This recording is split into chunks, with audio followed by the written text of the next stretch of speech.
Hi, this is Ray at Digital Wrench, and this is the new wrench scheduler, and it is capable of scheduling pretty much anything: your customers, your ROs, labor items in the ROs. So let's go ahead and get started. Let's go ahead and make a schedule.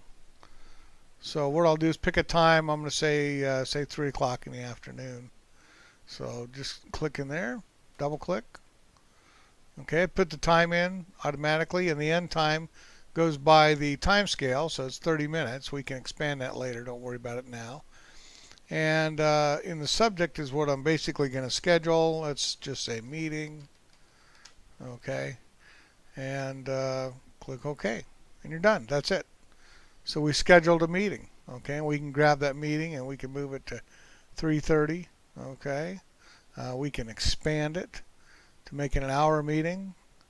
And if it's a really boring meeting, it might last an hour and a half. So that's a meeting. Let's go ahead and change that. I want to do. Uh, let's double click on it, right? And you can change that meeting to something different. Or I can say I want a technician at that meeting, so I can click on this icon up here next to the tech ID, and I'll say, okay, Don needs to be at the meeting. Notice the color changed.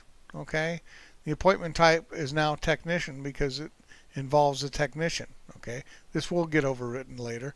Right now the color is for technician, so I'll hit OK. So now it's different because it's a technician doing something. Okay, going to a meeting. And again, you can move that wherever you want. Let's go back to 3 o'clock. And now let's go ahead and say I want that technician. I don't want him to go to a meeting. I want him to interview a customer. So you can go ahead and click the customer. Now the customer, you can click on these three dots and you can go ahead and add a customer in here just like you normally do with Digital Wrench. Okay, and so we'll add a customer here. And notice how the color changes. Okay, and the appointment type is now customer. Um, it still has a technician in there, but it's a customer appointment type. Okay, and the subject changed for the company name. The company name goes in there. Now, if there was no company name, the first name and last name for the customer would have went into the subject line. Okay, so we just click OK, and now we've created a schedule for a customer. Okay. Let's say we decide that we're going to do create a work order for that customer. Okay. Now you can't create a work order from in here. You have to have already created a work order somewhere, in Digital Wrench in the work order area. But I can select a work order, so I can double click in here. Here's the customer, and I'll select the RO already had to have been made.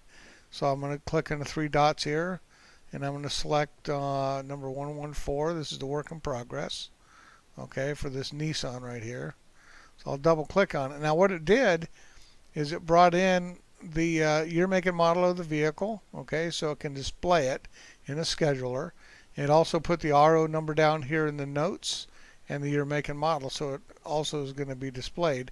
And the color changed to yellow. Okay, okay, so we can see here's an RO that's scheduled now. Okay, and maybe we'll move that a little bit just for fun. And if you kind of highlight it, just take your mouse over the top of it, it'll tell you the time and the customer and the RO number and the year, make, and model. Okay.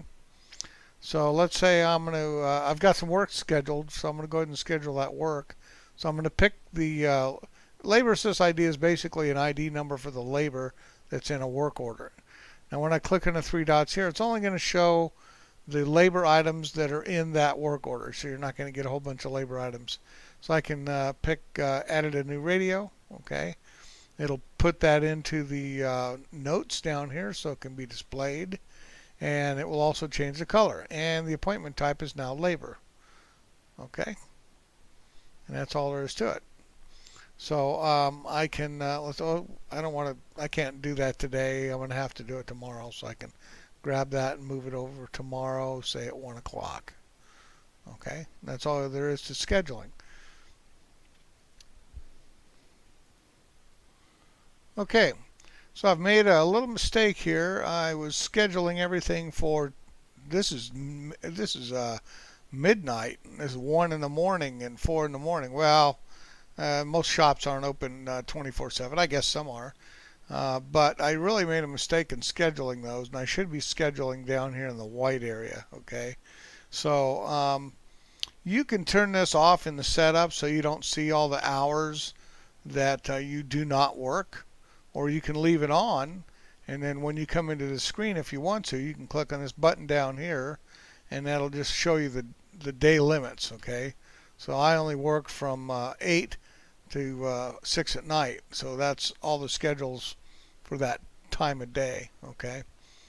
Um, the other thing you can do is set a different time scale. Instead of 30 minutes, I could have 1 hour, and you can see the time scales a little different. You see all the schedules. Okay. I'm showing 30 minutes in here so we can also see what time it is. You can see what time I'm doing the recording. It's 12:30. Okay, on a Thursday. You see the different colors. Okay. The other thing you can do in here is filters. So all is everything in there. Okay. Tech is all the ones with technicians. Customers are all the ones with customers. Okay. Even the ROs have customers. They have to, right? All the ones that are ROs, not just customers, but all just ROs. Okay. And all the ones with labor. And then generic is going to be something like your meeting that you didn't select a technician or anybody else. It's just a regular kind of a generic schedule. Over here on the left we have filters, so I can filter by just one customer, or I can filter by one RO. I might have an RO on many different schedules, or I can schedule by one technician. I'll show you that one. Let's say I pick Don. Now it just shows all the schedules that have Don. Or I'll pick Ray. Here's all schedules with Ray. If you want to clear all these filters, there's a button right here, clear searches. Click, and they're all the searches are cleared, all the filters are cleared, and it's back to showing everything on the screen. Over here on the right we have a pick calendar, so we can see in bold the ones that have schedules. Okay. Now, if you want to add ROs quickly, instead of doing it the manual way I just showed you a bit ago, you can click on this refresh RO queue by WIPs, estimates, or both. If you just click on it without selecting, it's just going to get the work in progresses.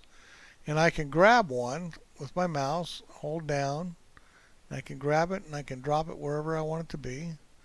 And it'll bring that in. It brings in the customer.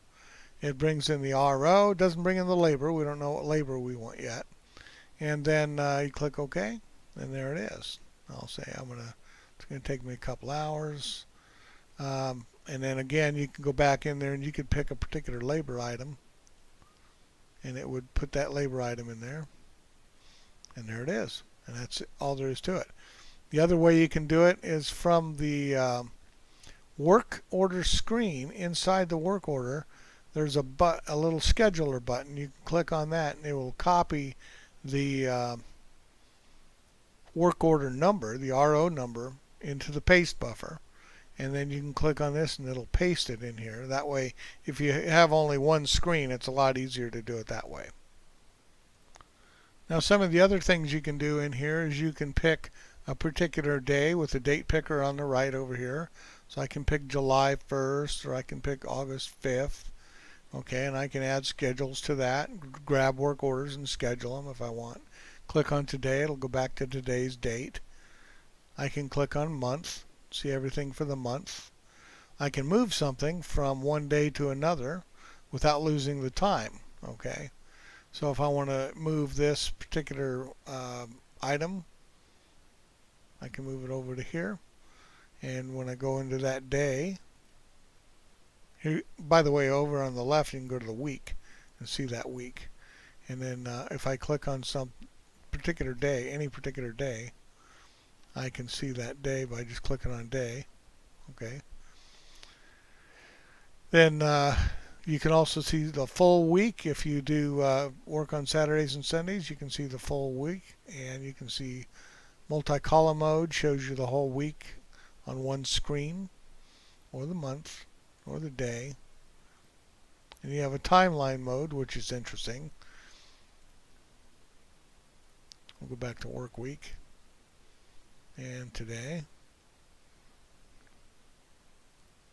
If I want to see, for instance, all the Mondays for the next couple of weeks, I can hold the control key down and click on each Monday and see just the Mondays. Okay. For that, let's click back on the week again, try that again.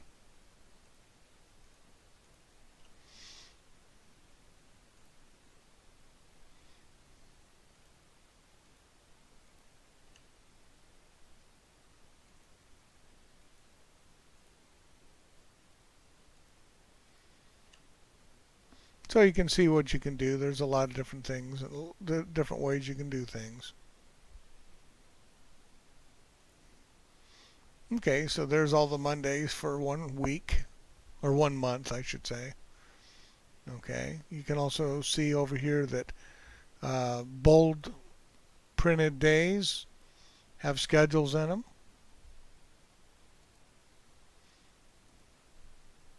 If you're on the week, then when you click on the beginning of the week, it'll show you the whole week. It's kind of a thing you need to play with. It's a lot of different options that you can use, and just give it a shot. It won't hurt to play with it. You can also print by just clicking on the printer icon right here. We're printing to a PDF writer because we don't actually have a printer hooked up. But this way we can see what it looks like when we're done printing. Give you an idea what it looks like when you're printing. This is a print previewer. It does not always work. It does crash, and the people that made this, the basic part of this software, are aware of it, and we're waiting for an update. But we have it on the screen. The other thing over here is screen settings. This gets to show only the workday limits from your workday, whatever you've set up. Here's your time scale, so you can time scale it to an hour or 2 hours, and all the times are just, you see the whole day at once. Here's different kinds of themes. Now themes, when you pick one, it's going to save it. So whatever you last use, that's what it's going to save as. Okay. Up under New Calendar menu, you have the calendar settings. These are the different colors. You can select these different colors. If you're going to do this and change the colors, do this at the beginning. Don't wait till later. It's not going to run back in time and change all the colors for the other schedules. And it'll only go for these new colors will only work for the newer schedules going forward. Restrict to working hours is probably a good idea. Okay, scroll to start is also good. And here's your time scale that you can set, the start of the working day, and that's all there is to it. And when you go back in there, it automatically just shows you just the hours that you work. That's pretty much the gist of the whole thing. There is help, so you can click on the help button, and you'll see all the different help that we put in. You can read through that. Okay. Hopefully this video will get you started. Good luck. Have fun with it.